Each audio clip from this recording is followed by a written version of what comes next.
YCP మహిళా MLA సినీ నటి రోజా ఆ పార్టీ అధినేత జగన్ను ఇరిటేట్ చేస్తుందా? జగన్ కంటే ఎక్కువగా ఫోకస్ అయ్యేందుకు రోజా ప్రయత్నాలు చేస్తుందా? ఈ ప్రశ్నకు వైసీపీ వర్గాల నుంచి అవుననే సమాధానమే వినిపిస్తోంది. అసెంబ్లీ నుంచి ఏడాది పాటు సస్పెన్షన్కు గురైన రోజా ఎప్పటికప్పుడు వివాదాస్పద వ్యాఖ్యలతో వార్తల్లో నిలుస్తూనే ఉంది.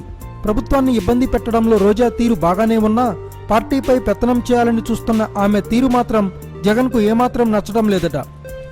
పలు జిల్లాల పర్యటన సందర్భంగా రోజా చేస్తున్న వ్యాఖ్యలు జగన్ దృష్టికి వెళ్లడంతో ఆమె తీరు పట్ల జగన్ అసంతృప్తితో ఉన్నట్లు వార్తలు వినిపిస్తున్నాయి.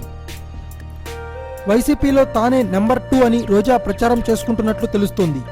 అంతేకాదు కొన్ని జిల్లాల్లో పర్యటిస్తున్న సందర్భంగా ఆమె ఒకరిద్దరు నాయకులకు ఎమ్మెల్యే టికెట్ ఇప్పిస్తామనని హామీ కూడా ఇస్తున్నారట. ఈ విషయం ఆ నోటా ఈ నోటా జగన్ చెవికి చేరడంతో జగన్ ఆమెను పిలిచి క్లాస్ పీకినట్లు గుసగుసలు వినిపిస్తున్నాయి.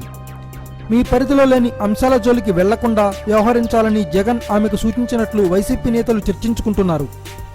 అయితే తనదైన దూకుడుతో ముందుకు సాగుతున్న రోజా టీడీపీతో పాటు వైసీపీ అధినేతను కూడా ఇరిటేట్ చేస్తుందని ప్రచారం జోరుగా సాగుతోంది.